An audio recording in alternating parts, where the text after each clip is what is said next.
Hello there. Hi, It's great to be back. Woo! Much bigger turnout than at last year's Hasbro panel. No, we were here. We were here. Sorry we weren't. But we're back, and hopefully, we'll never leave. That's the idea. So, thank you very much for turning out today, guys.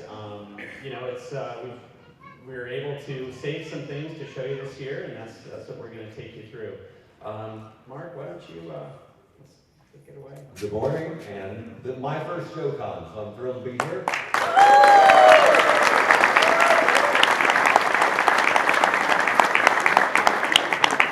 I've had a chance to meet some of you already. Hope to meet the rest of you as the convention goes on. Our booth will be more interesting after the panel.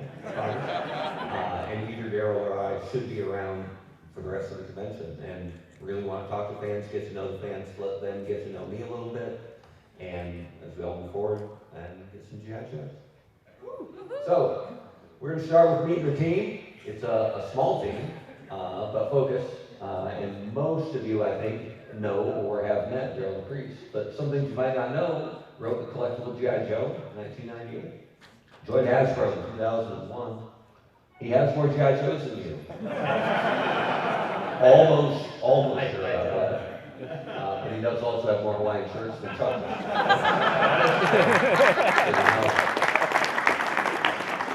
Now, I'm new to the team, but not new to the brand. I haven't had the chance to meet you yet. There's my beauty shot. Doesn't get prettier than that. That's as good as I got. Officially, I'm the manager of global brand development. I joined Hasbro in 2012. I managed the Transformers Generation segment up until September of last year. Lifetime drink reporter collector.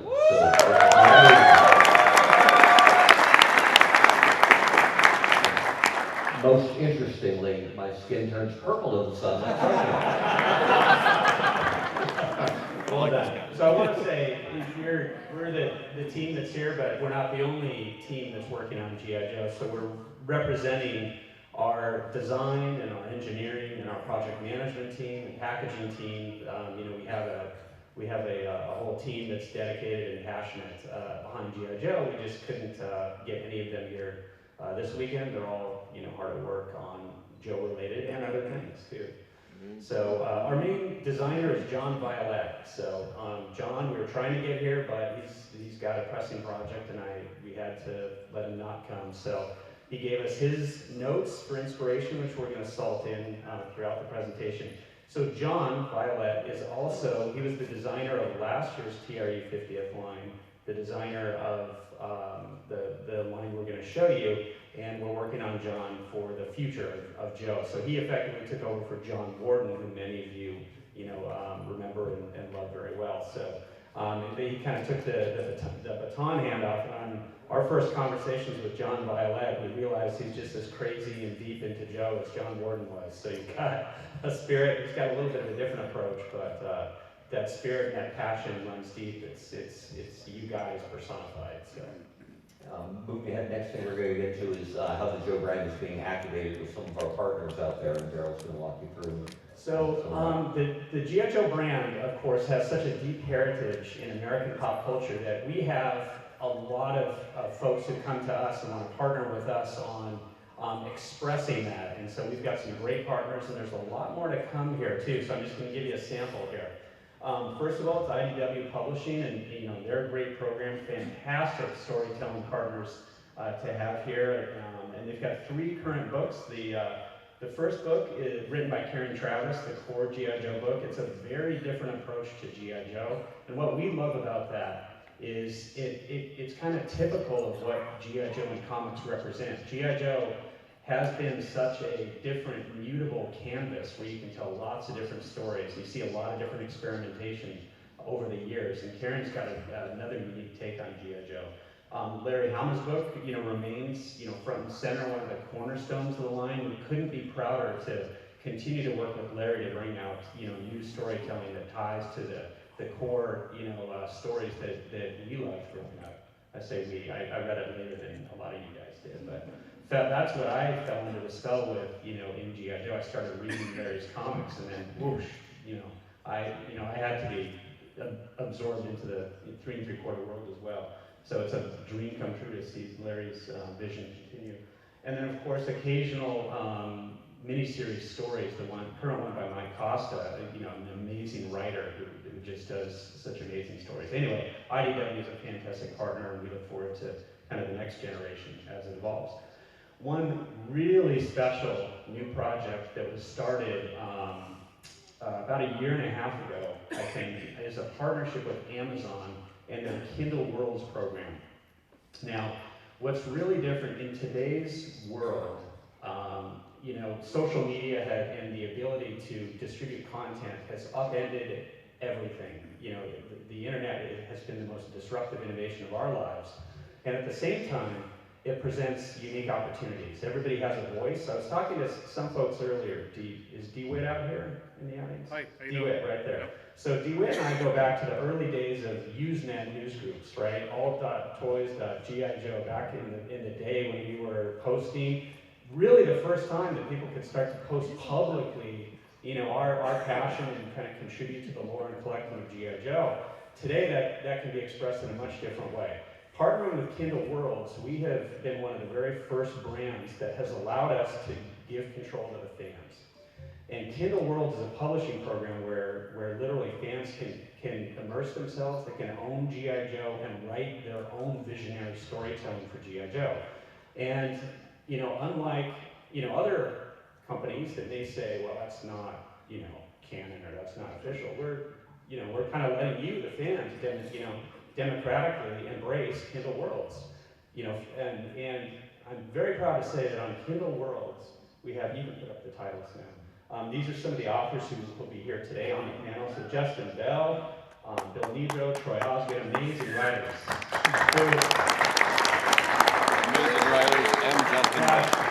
Have not only embraced the idea of writing stories, they've chosen to spend their time and efforts and energy writing G.I. Joe fiction. It's absolutely amazing. But the success story for me for Kindle Worlds is not just amazing books, and Mark has been absorbing all of these, and these are great stories. It's that G.I. Joe is the 3rd most popular universe of fan fiction on Kindle Worlds. I think it's behind a vampire fiction, one and something else. But the writers continue to pour their heart and soul into this, and it shows just how rich G.I. Joe is and how much passion fans have and unique storytelling entries in there. So this is an amazing, amazing program, and the success that G.I. Joe has had here is a testament, I think, to how powerful the brand is and was to your childhood. And I salute the authors who continue to put their stamp on this. And I encourage everybody to read these and pick up the ones that Mark can, be another sample. So thank you again, guys. And come to the panel in a couple hours. We'll be there as well. I think I'll be chairing this.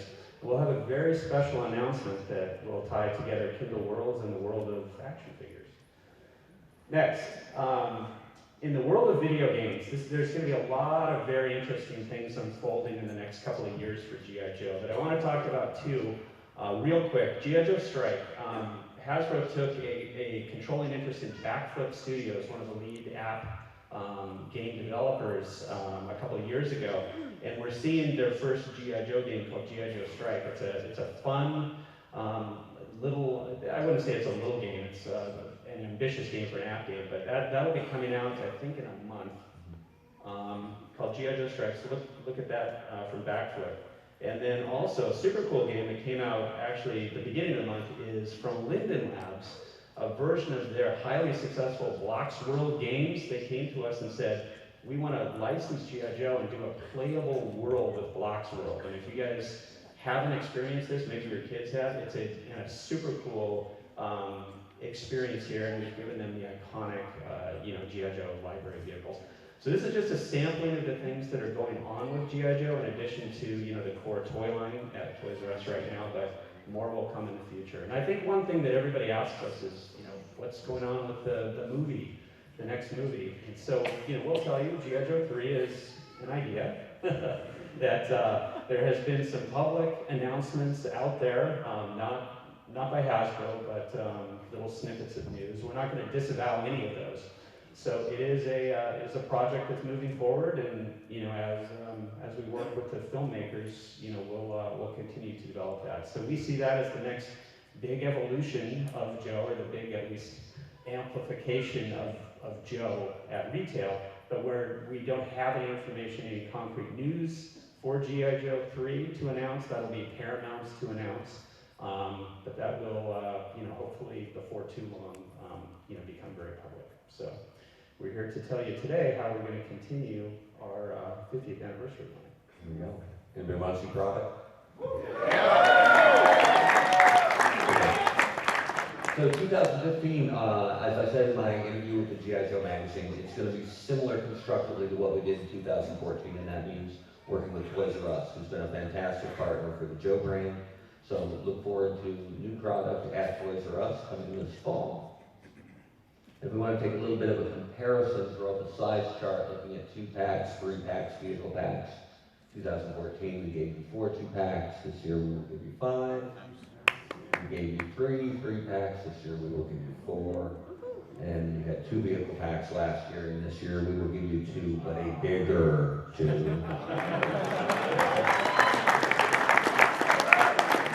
Not lying, it's a bigger two. So let's take a look. Starting with our vehicle box sets coming out this fall at Toys R Us. And introducing the Desert Duel with the elite horseman from the Cobra Troops. And he's elite because he drives the Cobra Basilisk. So a common thread that you'll see across our vehicle packs is the idea of some of our favorite, most iconic vehicles being co-opted by the enemy. The enemy could be either G.I. Joe or Cobra, taking and using their equipment in a new way. And the Basilisk was actually directly inspired by the club's use of the Snowcat in a super cool land-based way. Once we saw that, we said, it's been hiding in plain sight all this time that this awesome vehicle can be used in many different ways other than just a snow-based setting. And so here Cobra's captured it. And 2 things I wanted to make clear. Everything that we show you today will be on display in our case in about an hour, as quick as we can put it together and put it up. And we are showing you the entire 15 line for today, so we're holding nothing back. Everything gets shown at JoeCon. It's a Desert Duel though, so you have to fight somebody. So somebody wanted Chuckles.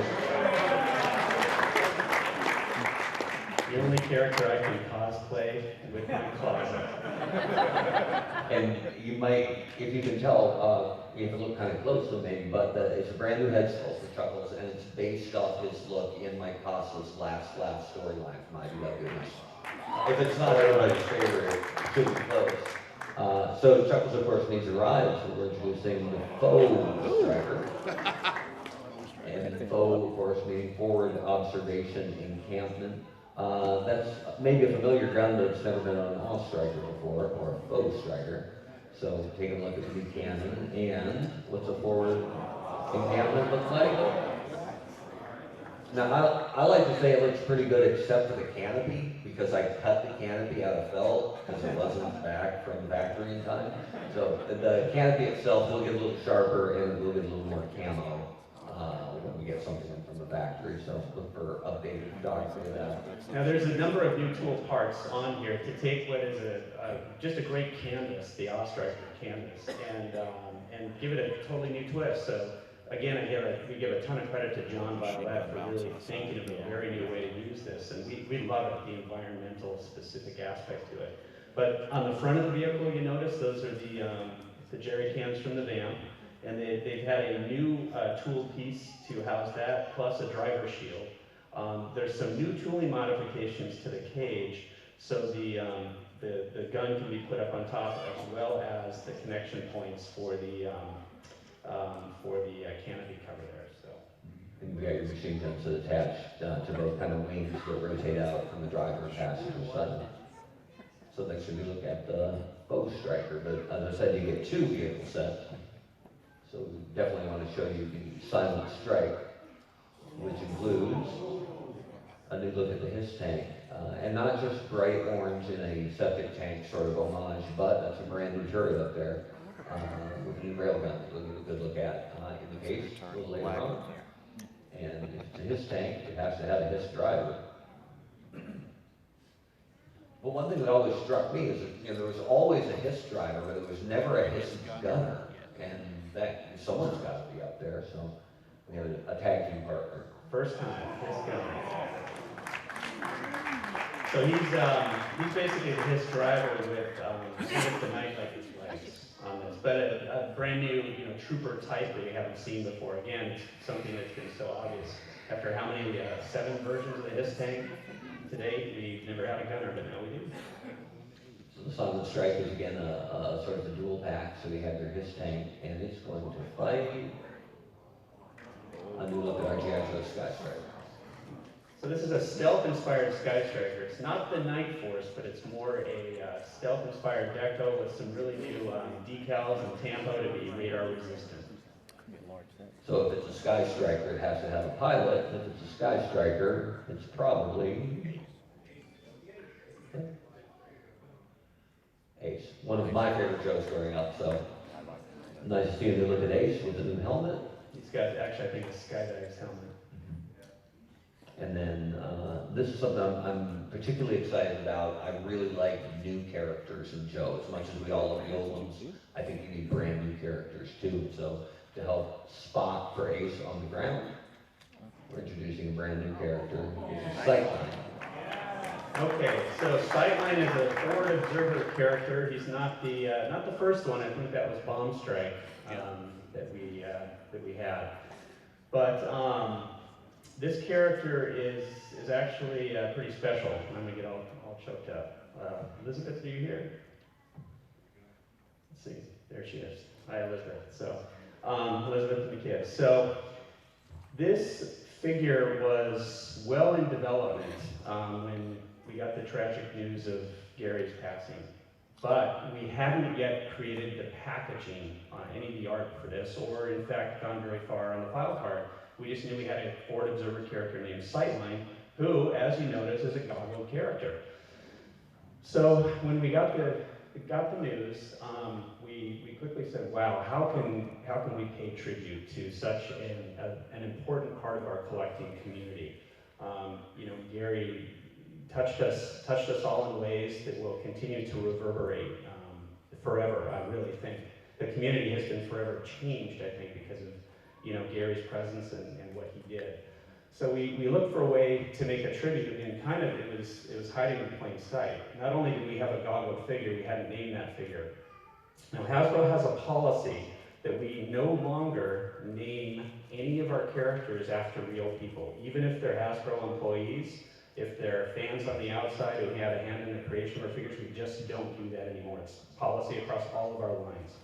However, we went to legal and we challenged that, and we said, here's someone who touched us all, touched the community, and we want to break this rule. How do we do that? We're working hand in hand with you. And they gave us some instructions, and I reached out to Elizabeth and I said, we'd actually like to pay tribute to Gary and name our character. Go ahead and you can reveal it. Chicago. Give it a place of birth, Gary's place of birth, and actually name the figure after Gary.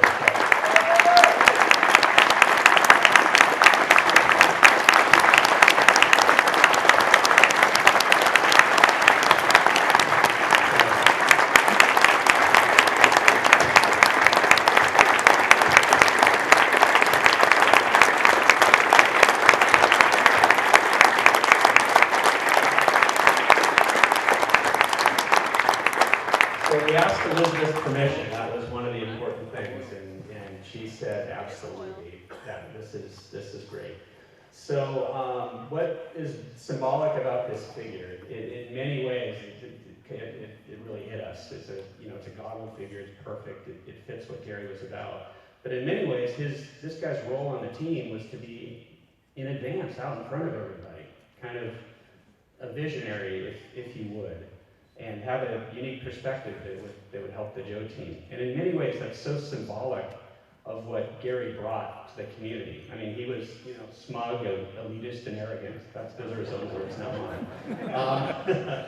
And collecting by its nature can be a very selfish pursuit, right? I've collected G.I. Joe for decades, and I've seen the covetousness, I don't even know if that's a word, but the secretiveness that we use sometimes when collectors, we want to hold on to information and not let anybody chase the same thing we're chasing.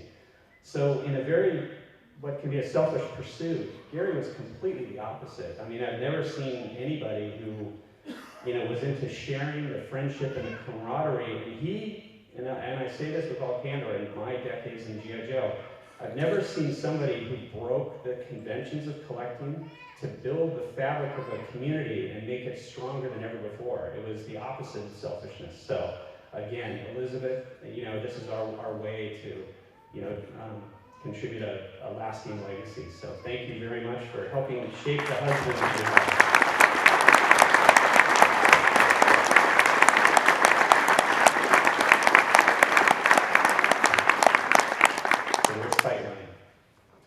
So that wraps up our vehicle packs and moves to our versus 2 packs, which is sort of our bread and butter spiel. And kind of nice to follow up that the tribute to Gary was something that sort of was out there, but sort of wasn't. And people have been waiting for it, at least a little bit. Anybody got a red flag?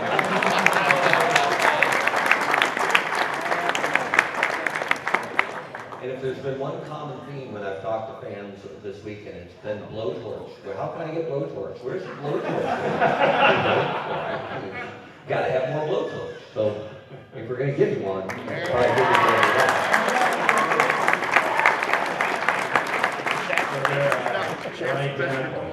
So who's blowtorch? And we promise these are coming to retail this fall. It's not April 1st. They are coming. So that's your Swamp Steam 2-pack. Another thing we've heard loud and clear, and a lot of people have given me their opinion on army builders and troop builders. And my response back is, I've already heard it. I hear it all the time because I have a troop builder. I report to a troop builder. And so, importantly, if you're going to have a troop builder, you should probably have 2 troop builders. So this is what makes our approach a little bit different than last year's 50th, in the sense that we know the pain of having to buy 2 figures to get one that you really want. So our approach is going to be, when we're going to do troop builder 2-packs, actually make them a 2-pack, so you don't mind getting a second army builder that you can get. That's a little bit of a different slice. Now the other thing that we're here to do today, Mark, you didn't know this, he loves market research. His name is Mark, after all. So he is dedicated himself to listening and absorbing all of the figures that you guys want to see, brought back and re-released, because we do have some limits on the number of new figures we can make, but we've got a good opportunity to re-release figures. So if there are ones you want to see, we definitely want to know that. And this is an example of figures that we did some research on and figure are very, very high demand. We'll get those back. It's hopefully the start of more things that we can do along these lines. So that's our troop build-up 2-pack. Next up, we have a classic Flash and a brand new logo for you guys to look at from the vault. So who doesn't want to vault stuff yet? We're bending reality a little bit here because this is actually a G.I. Joe figure, but there's no Joe logo on him, no Cobra logo on him. So Storm Shadow tends to kind of come and go and march to the beat of his own drum. So if you watch a cartoon, his arch nemesis is actually Spirit. And the reason these two are paired together is John Violet, again, our designer, he decided that he really hadn't seen the iconic take on the 1988 Storm Shadow he wanted. So Storm Shadow has a new head and new legs, but then he was looking who to pair him with, and he said, well, the Snake Eyes is the cliche, but actually he got some information, it might have been from somebody here, that in the cartoon, Storm Shadow actually fought Spirit more than any other G.I. Joe character, so there's a natural pairing there, and he had a new take he wanted to do on Spirit. So, which Spirit's largely a Franken Joe, but super cool version using the Jungle Spirit head. So that's our classic Flash. More to come, of course, the hunt for Cobra Commander. This is John Violet had an original take on what Cobra Commander could look like.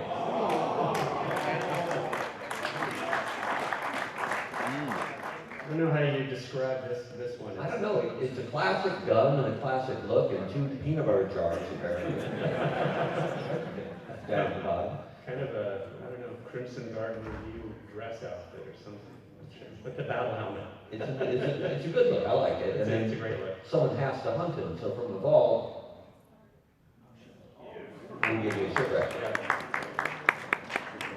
That's a slightly different deco of poly than I don't know if we've seen before. I'm not sure if it's, I think it might be a little different. I know if you take the vest off of shipwreck, it says Navy right across the chest, so it's a great piece. It's a good classic look for him. Now, if you like your Cobra Commanders hooded rather than battle helmeted, there will be a second head, so you can dress him as you prefer. And that guy's based on the Retaliation Cobra Commander.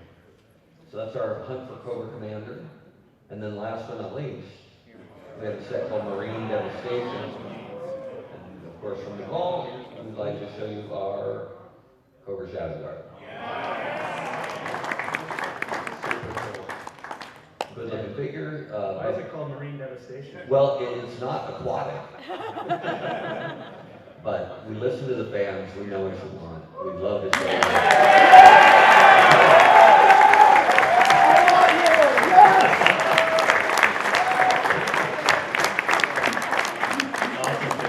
And I'm not sure if the image even does it justice. This is a really big figure. So when you take a look at him in the case, it looks like the kind of guy you do not want to mess with. So. Thank you for giving back the M79. There you go. And one of the things that John Violet pointed out on this was that he meticulously color matched this to the 1983 gun model. So that blue is the exact same blue that his little brother wore 30-some years ago. So that takes from our 2-packs. We also have our Outward 3-packs, which has been very popular with the collectors, and we'll have more of them coming up, including the Chase for the Mass device. Now, a couple of these, like you saw in the 2-packs, are going to be re-releases. The idea behind this one is that 5 of 5 Mass device set was so hard to find, but the figures are in super high demand. So we noticed that, so we took those 4 figures and we actually split them into 2 different packs. So the first one, straight re-release, Cobra Claws Trooper. We've got the glider Cobra Commander. And then what line wouldn't be complete without a Duke? So these are re-release figures. So take those 3, but really the super high demand one was the Alpine figure. Which comes in our Rock Rampage set, which gives you a Cobra Shock Trooper and a Rock Viper. Again, it's everyone's favorite listening character. So sorry to the folks who have already paid like $50 or $60 at the show for these figures. Yeah, some of these figures. They're coming out again. It gives you a chance to haggle up on the floor though and say, hey, you know, what's coming out? So that's our Rock Rampage 3-pack. Walked into one at a TJ Maxx. And then Vanishing Act, which gives you some new accessories on the classic Deca torpedo. So this is his version, signature version of the 83 torpedo. His take on it. And one of the things I'm always happy about from Transformers and into Joe is when we get a name back that we haven't been able to use. And so just being able to call this guy Torpedo makes me very, very happy. That's nice. And then his partner on the Night Patrol. And this is one. Now, Yeah, there's a caveat to this one, and what you'll see up in the case, what we got from the factory is not exactly what we want it to be. So it will be closer to this image. The one in the case is kind of all gray, and when I say all gray, I mean all gray. yeah, it looks like the Vitruvian Spartan is all gray. So if you can help us defend that online when people go, it looks all gray. So what we're doing is adding some of the iconic, tiger striking to his face and to his forearms. Very similar to the club's deco mask for the iconic hit and run. So new take on hit and run, almost a Night Force hit and run. So you get Torpedo and Hit and Run, but where they're chasing.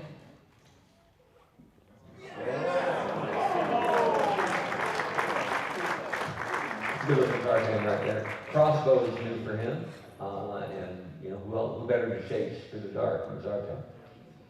The Vanishing Axe 3-pack gives way to Sneak Attack, which is a totally different look at a couple iconic characters, including what Dusty dresses up like at night. Everybody wanted a blue Dusty. Pretty honest. Well, you're gonna get it. Thanks. I don't think anybody asked for this, but this is John's signature take on a couple of characters.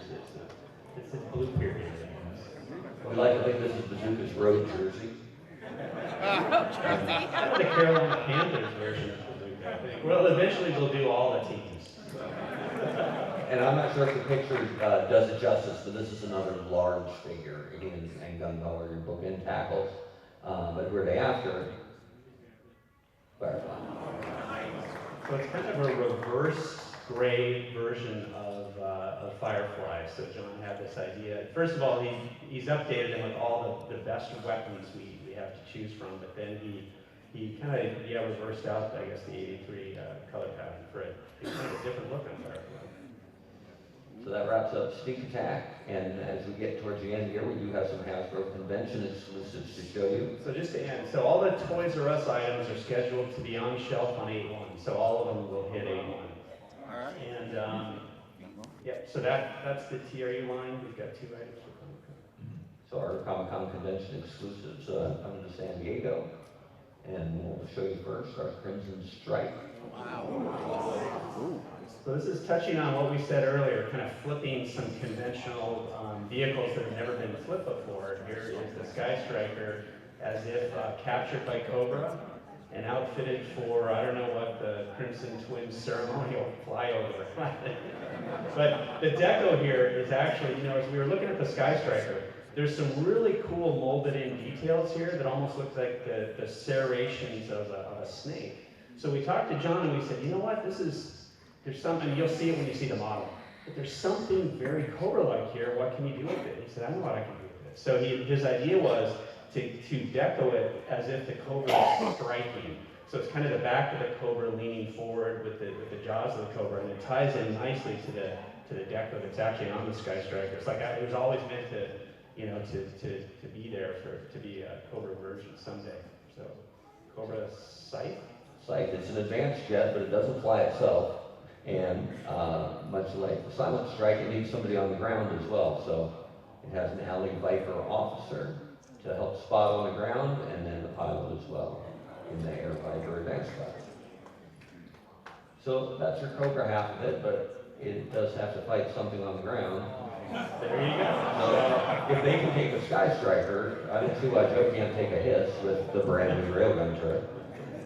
Done in black. Super cool look to this.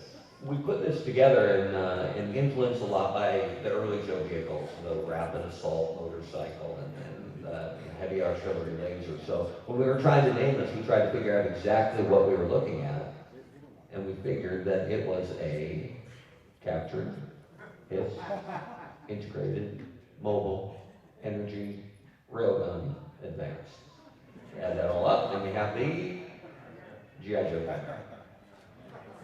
So it's a one of a kind. You can troop build it if you want. It would cost you a lot, given that it's a Comic-Con exclusive. But very cool take on the classic Hiss being captured. It comes with 2 characters as well, and guys, I think you know, someone who can shoot. Nice. And someone who can drive. All right. Good job.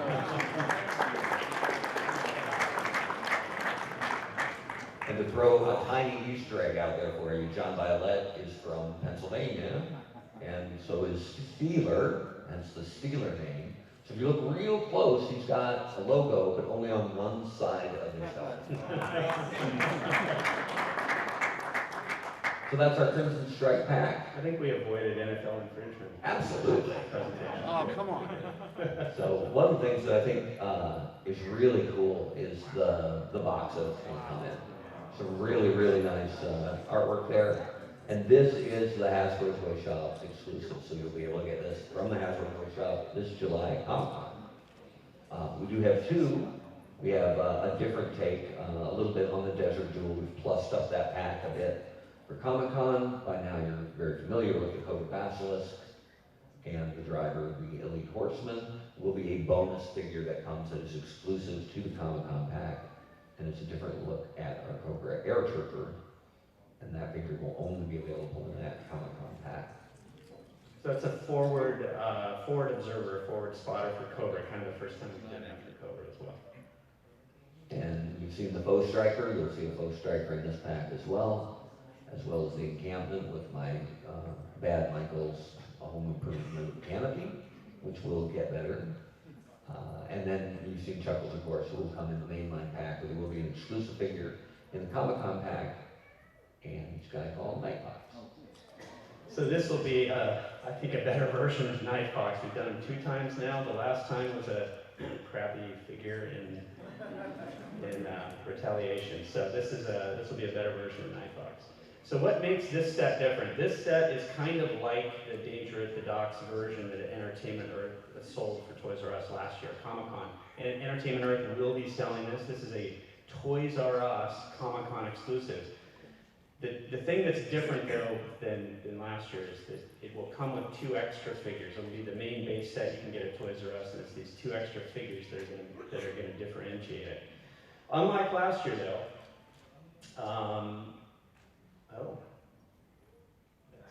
Just show them the box art. the box art. This set will not go to brick and mortar. So assuming it doesn't sell out at Comic-Con, and I think we've brought a quantity that probably will. If it doesn't sell out, it'll probably go to brick and mortar, but it's not, it will go online. It's not slated to go to brick and mortar. Although we can't speak on behalf of Toys R Us on this one, so we don't know what their plan is. But we'll try and find out so you guys have an understanding, just in case there's leftover inventory. So you've got some really, really nice box art and 2 things to pick from. You can buy the Desert Duel and you can buy the Crimson Strike. But if you buy them both and set them up side by side, that's one big mural. Awesome. And if you like that, I'll pub up the charity auction tonight because we created a one-of-a-kind print of that art, 40 inches by 14 inches, that will be available only tonight at the JoeCon charity auction. So you'll have to outbid me for that. This is a cool piece. And that is one more thing for our Creo fans. And unfortunately, we're not allowed to say what it is. So we said, if we can't say it, could we bring in a guest speaker? And they said yes. Unfortunately, he can't tell you either. So stay tuned. This is something we're going to have a larger scale release for. You'll find out shortly, and I'm confident you'll like what we're going to do. This will be a very, very cool set. And some other folks have asked about what's the status of Creo. So Creo is a very important initiative for us at Hasbro, and we're taking a long-term, future of it. We know that Toys R Us is clearing out some of the current Creo stuff, and the Creo team had some great G.I. Joe items designed to go into retail within the next year. That right now we're looking for the home, and we're hopeful that we'll find a retail partner to get that. But that is a couple of great waves of figures and some other sets. So we hope that continues. But Creo will have a long future for us, and I'm sure when we have an announcement of G.I. Joe 3, Creo is going to play a big part of that. It's been a wonderful expansion of the Joe brand for the last few years. We've been able to do some great sets, and hopefully that will continue long into the future as well. And that's our last slide. Thank you for coming, and thank you guys for